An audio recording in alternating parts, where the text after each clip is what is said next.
your jam, was it computer? Yes, it was Okay. So it was computer. Computer.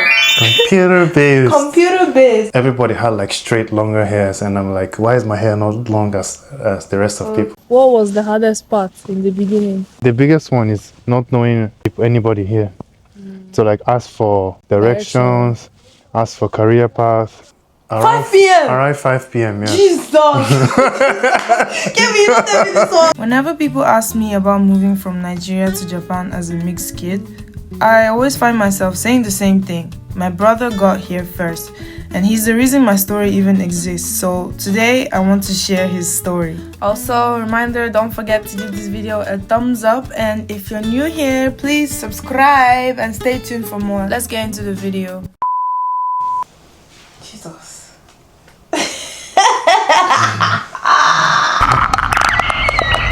Hi vlog!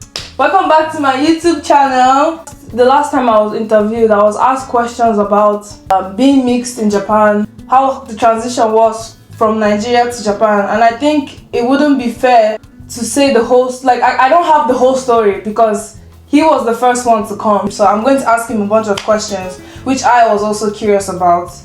I've heard some before, but some of them I've not yet heard, so it would be interesting to ask him firsthand. So you get the full picture. To get the full picture, you know. For those people that don't know who you are, can you like just give us a little shokai? My name is Kevin Igwe, yes. and aka sometimes Katie's camera guy. Sometimes Katie's motivating coach. Go down, don't be stupid. Get up. This is not your father's compound. This is your fat nyash. Ina. Yes. Let's go. This is what life is all about. Where do you usually tell like people you're from? When they say where are you from, what do you usually say? So I usually say I'm from Tokyo. And then if Japanese people ask you, yeah, if it's ethnicity, I usually tell them I'm Japanese. They're like, oh, you're Japanese?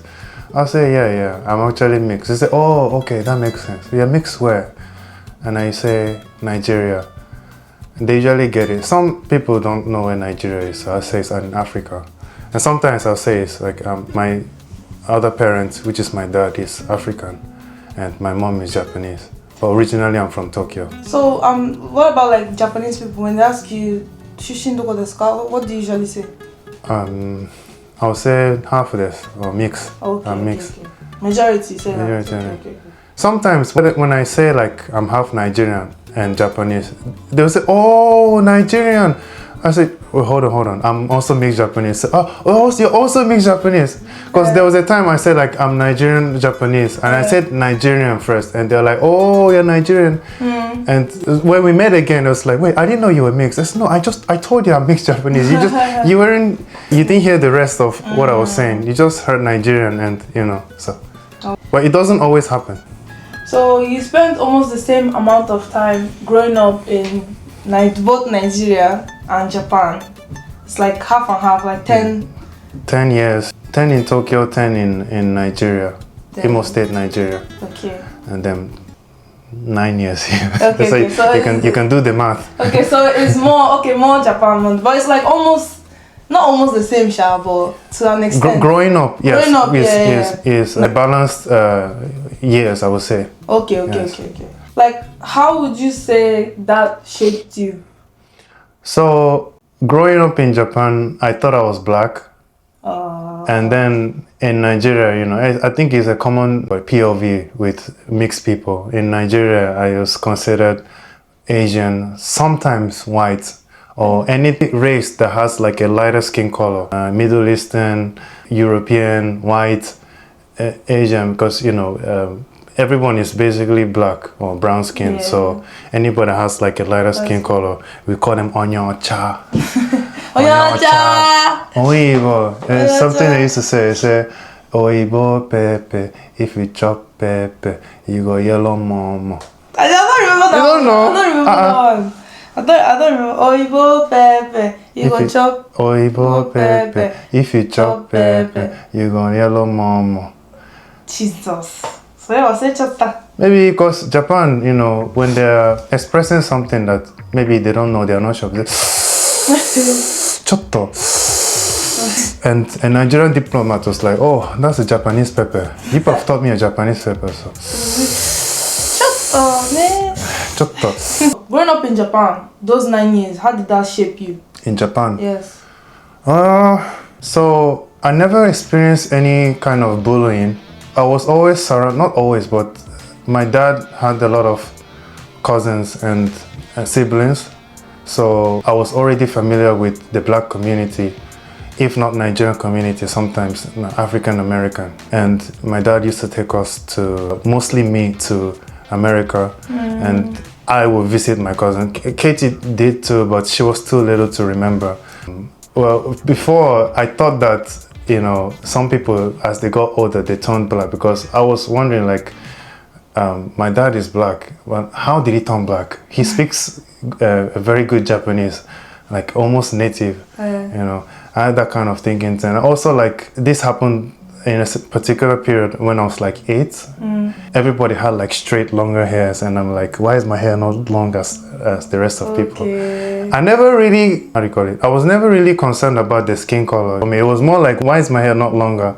Not like, why am I black? Which should be the first question everybody should be asking, or, you know, if you're in that similar situation. I didn't know much about Nigeria.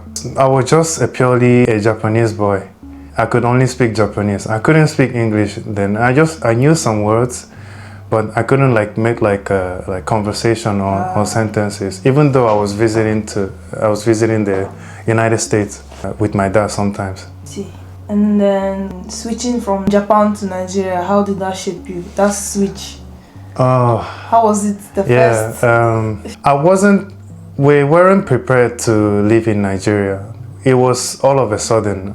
Well, to give you a little background, my parents they were getting a divorce, and without getting too deep into it, I thought I was on vacation. I thought I was on a trip, because we usually go to the United States, we'll come back and continue with our normal lives. So in Nigeria, you know, I knew what was happening back home, but you know, I was more, I would say, distracted. Nigeria was new to me, so I was more focused on the new environment. And the funny thing is, I was in Living Word Academy. It's a missionary school, it's a Christian school, private school. All of a sudden, I'm like learning English. I'm seeing alphabet. Like, how do they pronounce this thing? Like, you know, because the reading and writing method is not Japanese. Is not the same as English at all. So it was really, it was like a whiplash of two cultures. Not whiplash, it's more like all of a sudden, like you were feeling cold and they put you in a hot environment. Yeah, the Nigerian heat too, that's another, it was another issue. I was always fanning myself. And then you know that white powder you put on, dusting powder on. It's like everybody's like, some students, you know, turn themselves white, looking like masquerade, putting that. It's hot and someone wants to put it on me, I'll put it all on my body. I will get heat rash, mosquito bite, you know, just the new environment. And Japan, which I had more control of the environment, all of a sudden I didn't have in Nigeria, because you know how unsafe and the security issues you have in Nigeria. Japan, if you're from primary 1, which is like 7 years old, you can just leave the house and go to school yourself. After school, if you have extracurriculars like Kumon that you went to, you know, some people go to like a football, soccer community. Some play baseball, some play basketball. Sometimes organized by the school, sometimes organized by, you know, a certain local communities, which there are like many here. So most parents know that the kids will be at home before 5 o'clock. So I had a really high control of my environment, and in Nigeria I wasn't, because if you're, I remember in the beginning period, like every time I want to step out of the gate, I tell that like, go back. Yeah, like even if you just buy something, say no, they'll kidnap you. They'll kidnap you. Yeah, white. They'll kidnap. Oh, for calling on your child, they'll kidnap you. Yeah, they say that a lot. So a lot of people say, even me, I say it a lot, but your Japanese is really, really, really good, and you know, you. It's just time. It was just time. I know, but how did you actually learn it? And I had the base already. Those first 9 those years. first Okay. 9 years, I had a pretty good base. When I was in Nigeria, I wasn't using the Japanese at all, so obviously you forget if you don't use it. And when I came back, I started I felt like I was starting afresh again. At what age? I was 19. Okay. After high school in Nigeria. I didn't come immediately, but I came 18 going to 19. I came here feeling like a foreigner. Like what the Japanese would say, gaijin. Gaijin. I went to Kumon like a little bit, I spent few months. Kumon is a studying after school lesson. Not for kids, or it's not for it's for kids. Adults, so I had to start over, but it was really fast for me to catch up because I was already familiar with the base. Okay. Like how long did you coyote it up? I went for like 3 to 4 months, but when I was reading the essays, I was like, no, this is too childish. I have to leave. So I just left. The teddy. Jack is a boy. Yeah, the bear went to the mountain and fell off. This is a pen. This is an apple. So Kevin here actually worked in the Nigerian embassy of Japan as a translator as well, right? Yes. There were other jobs, right? But yes. you were mainly translating for them. And he reached a level from not knowing. I mean, he knew the basics, but Japanese is a very hard language, and to be able to reach the point where you're able to, that diplomatic level. Is it diplomatic level where you can, native business level? Business level where you can be translating for business people. How did you get to that level? So after the Kumon, the learning center. It's not even like a Japanese language school, so I started to apply for jobs because I was so bored and I had nobody to talk to and there was nobody around me. My mom was around, but she was at work most of the time, so during the daytime. So and mind you, his siblings, me and my other brother, we were not with him. So he was here alone. I came first. Pioneer. In the family, I'm the pioneer. So I was applying for jobs. No, actually, my mom was helping me to apply for jobs. I didn't even know how to apply for jobs, and because it was all in Japanese. Kanji. Everything was all in Japanese. Yeah, there was some gaijin ports I've heard of, English but English teaching or this, but I didn't have enough qualification. I just didn't even know my way around. So yes, I was applying for jobs. They wouldn't let me work because of my poor Japanese. So I had to do something that will require not me speaking or using the language as much. So basically physical level. I got a job in the end at an Italian restaurant, and I was working in the kitchen. I was a chef for a year. Were you using Japanese a lot then? Yeah, so in the kitchen I would use the Japanese a lot, and I would speak to the other staff in Japanese, and it's not like we're close friends or anything, but normal communication. They just there was a lot of I would say not free time. How would I say? The time where you're just a lot of times I was moving my hands, and when you get used to moving hands, you can talk or think a lot. Yes. So while you're moving your hands, I was speaking talking about basically anything, everything. So that's where I brushed up my Japanese. But it wasn't enough because I had another problem. It was reading and writing. And I worked for a year and then I quit. Not I quit, but I had a problem with the manager. What happened? Tell us what happened with the manager. He has how will I say? I don't want to say henna. It's not like he was a racist. I don't know. Of course he made some racist comments or whatever. But I was also making a lot of mistakes, and he just wasn't a nice person. So I don't want to turn this into. It's not a soft story or anything. Wait, what racist comment did he make? It's like, oi, gaijin. Oi, gaijin. Gaijin. When I quit the job, there was this community called Half Kai, where a lot of half mixed Japanese people come together. Mostly they just party. Hafka is a community where like mixed Japanese people come together and hang out and also party too. So I think that got my Japanese from here to here, because in the group chat, this helping me in my reading and writing. Oh, okay. So when somebody posts some messages in the group chat, I will copy and paste into Google Translator, and one by one, like even if they're fighting, even if they're like, you know, talking about basically anything, even nonsense too, I'll just translate it. And that really brushed my Japanese up.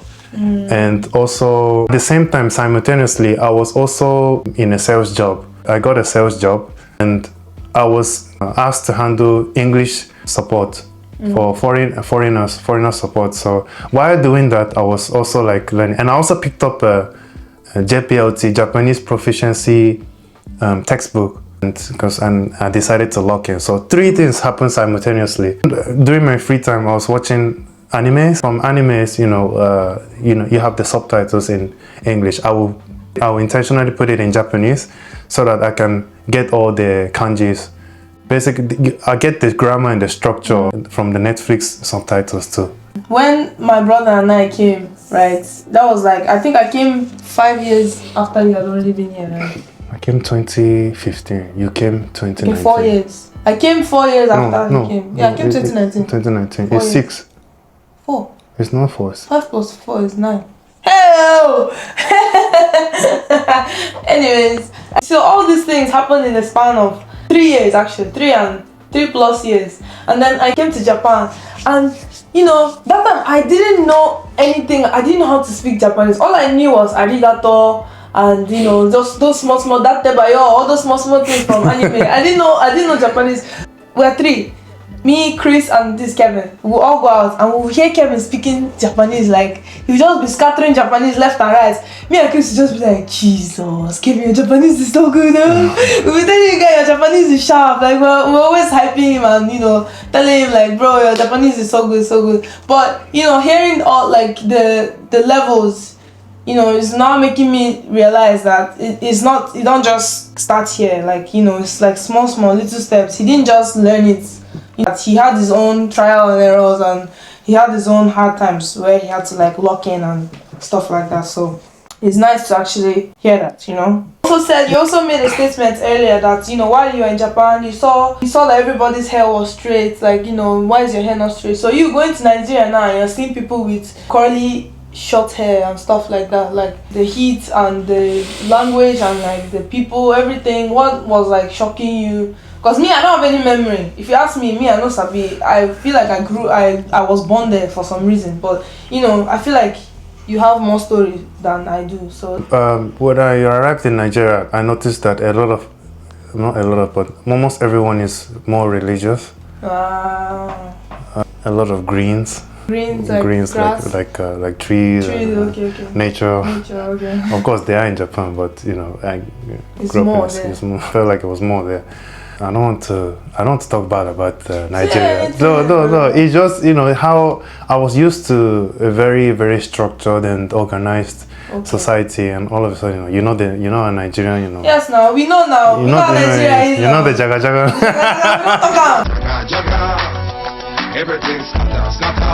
It's not even in Nigeria. It's Imo State. It's Owerri. It's not. It's not even Abuja. If it was Abuja, Lagos, it would have been a lot not a little bit. It would have been a lot better. Yes. Bro, Imo State, guy. It was in Imo State. I will tell you a story. Before I came back to Tokyo, I wrote WAEC, I wrote NECO, and I wrote JAMB. Right? WAEC is like the final examination you take for high school. Kind of similar to like GED. JAMB is for universities in Nigeria. My dad wanted me to stay. I didn't want to stay in Nigeria, After writing the JAMB, I was to write post-JAMB.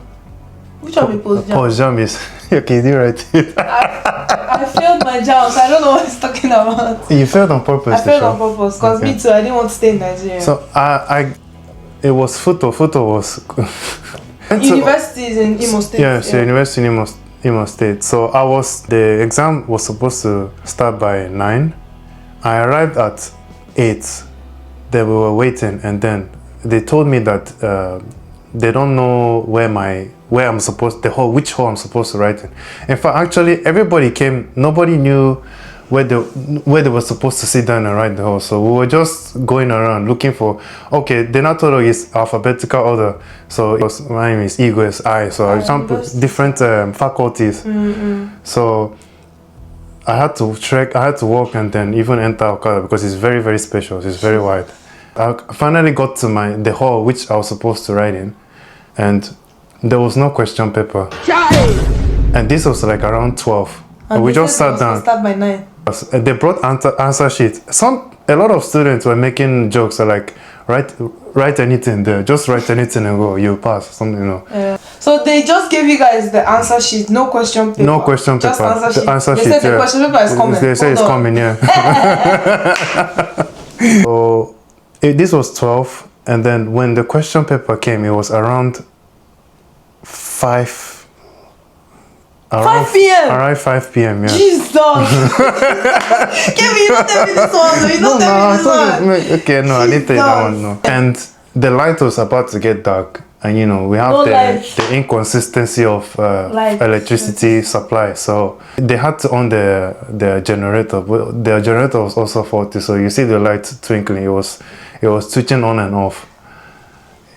We all had to write in that darkness. I wasn't really bothered because my original plan was to come to Japan, so I didn't care if I passed or failed. I actually wanted to fail it, but you know, I don't know if it's the Asian blood or whatever. I don't know if it's ego. The questions looked kind of easy. So okay. You know, I submitted it. By the time I go home, it was like evening, like 7, 8-ish. I don't even remember. Exactly. Yeah, you know, like Nigeria can be. Don't get me wrong, though. I love Nigeria. I'm coming back soon. But I'm coming back too. We're coming back soon. But they can frustrate you, bro. You didn't know that when this thing that I just remembered JAM, my own JAM too. JAM is, like I told you, is the exam we take before we enter for university. And I myself too. I wanted to come to Japan. I didn't want to school in Nigeria.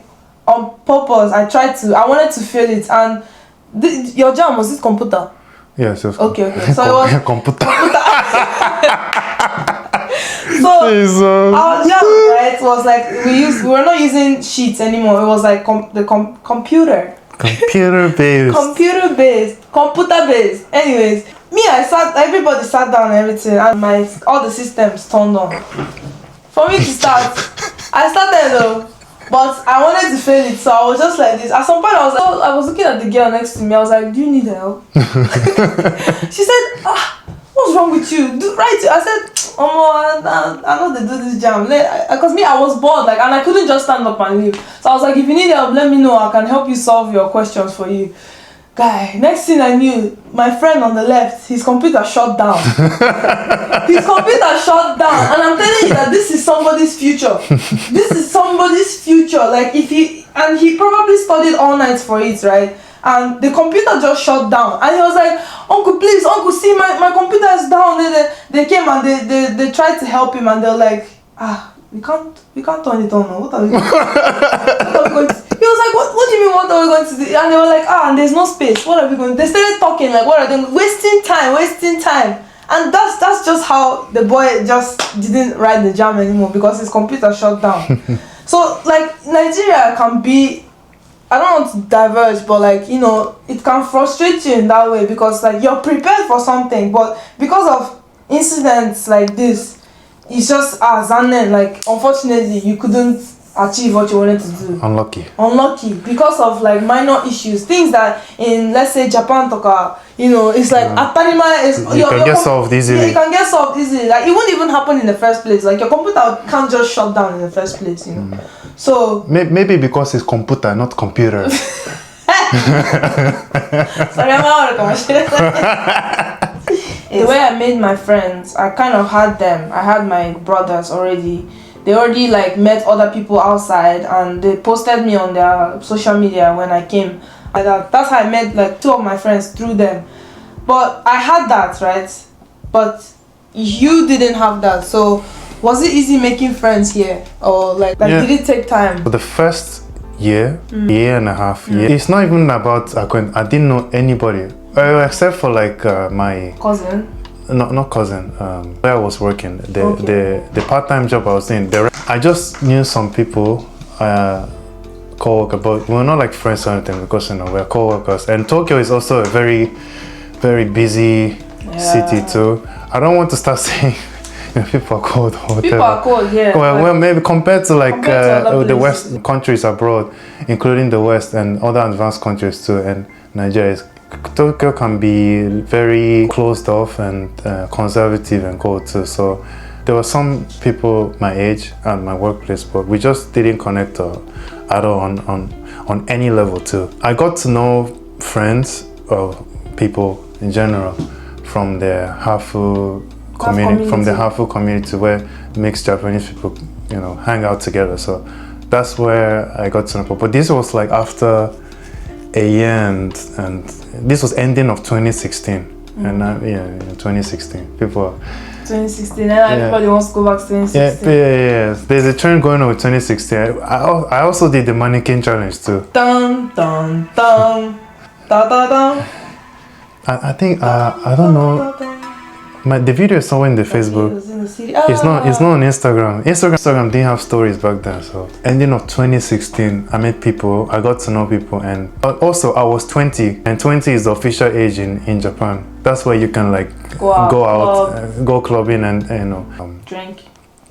I don't drink, so a lot of places where adults will hang out. If you're an older sibling, nothing is really easy because you don't really have an example. If I follow the right path, they will follow. Katie will follow. If I follow the wrong path, I know not they to will follow. just exactly. Yeah, you're quoting this guy. I wanted to say it. What's his name? Choso. And this guy. Yes. To answer a question, it wasn't easy. It's not just making friends, but also as a guy too. You gotta have money. You gotta have some level of wealth and status and clout. So without digressing too much, you gotta like build yourself up and have values. If you're a girl, especially if you're a pretty girl, making friends will be a lot easier for you. It doesn't really matter if you're the firstborn, single mother or whatever. Kawaii, you're pretty. Okay, let's talk about dating. Oh yeah, dating, sure. So Sucked. dating in Japan. First of all, what's your type? Be blunt and be honest. What's like? To be honest, I like black girls, but especially black mixed. The reason is because I want my kids to look like me and they can relate to me a lot more easier. But first of all, when I'm dating, I usually go for the type that will have some kind of future with. Okay. So that's and future. I mean, I'll start thinking about offsprings too. Okay. So I would say my type is more of black, but I'm also very open to like dating any race. I like Nyash. Hold on. So like coming to Japan, like how has dating been? Like have you? Yeah. So I never dated a Japanese girl. My ex-girlfriend was a Filipina. Although she was born and raised in Japan, her personality was basically a Japanese. I never even had like a Japanese female friend to even start with. So I knew some people, but it's not like acquaintance. It's not even an acquaintance. You just know that somebody exists. A lot of Japanese girls, including the mixed Japanese women in general, most of them don't speak English. They only speak Japanese. Okay. Even the black mix too. So preferably I want someone that speaks English, but also I'm ready to adjust. What was the hardest part in the beginning?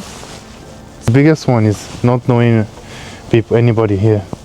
So like ask for directions, ask for career path, even just simple like which hub or which place is like fun to hang out. Yeah, the little things too. Yes, it was a good place to like buy good clothes or shopping or just everything. You had to figure it out everything yourself. Yes. Yeah. Before that switch happened, what do you think the heads up you wish you would have known before you came? I would say Japanese. Japanese. Knowing the language. And it's not just knowing the language, because you know, if you're used to countries like Nigeria, if when you come to Japan, you realize that a lot of things are application and appointment based, and it's all in Japanese. So if you can't do that, you can't do pretty much. Itachi. So you pretty much can't do anything.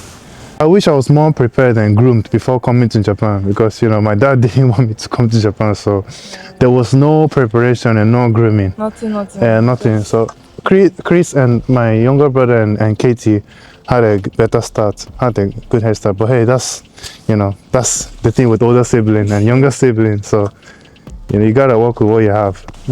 That wants to Come to Japan. What advice would you give them? Back then there wasn't like social media and internet, what most people do is when they come, they save up as much as they can, or they do establish business, but a lot of them save up as much as they can and they start like business or real estate in Nigeria. But now isn't the case. You can basically work from anywhere online. So if you're an African coming to Japan, I would say you first of all get to know the language, and if you can't speak it, if you know how to like set appointments and do applications by yourself, and you have an assistant with ChatGPT and Google Translate, that's a really good plus for you.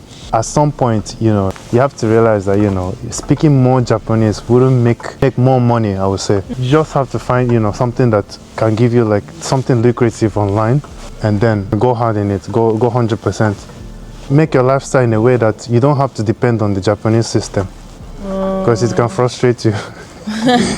Thank you. I wanted to talk about that.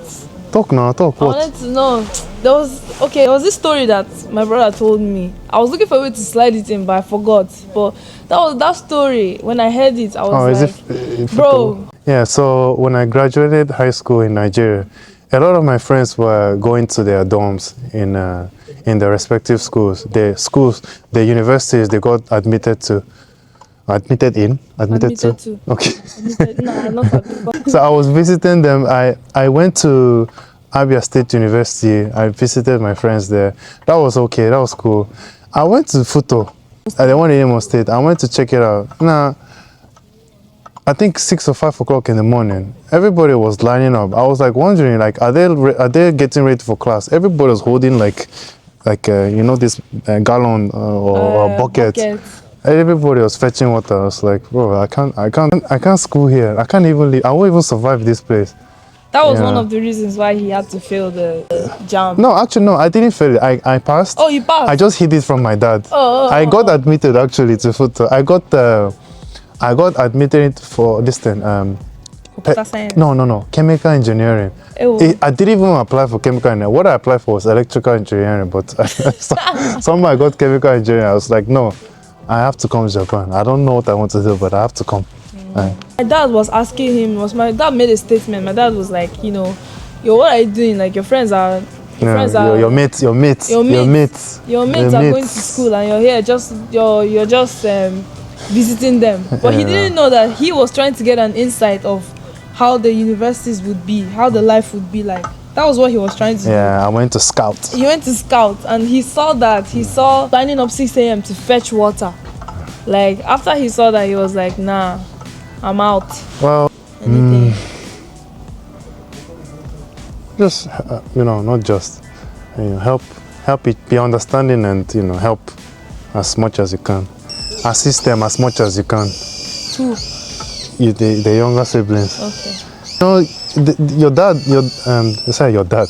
Your dad, your father, your papa, your father. Yes.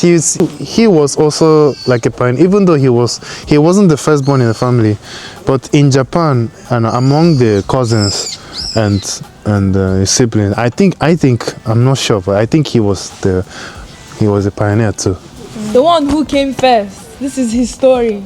So thank you so much for watching this far. I really appreciate it. And I'm going to put his Instagram, and you can get his updates too. Yes, thank you for watching this far. Don't forget to like the video, comment, ginger your girl, ginger me, subscribe. Don't forget to subscribe, and See you in the next video. Bye vlog. Bye vlog.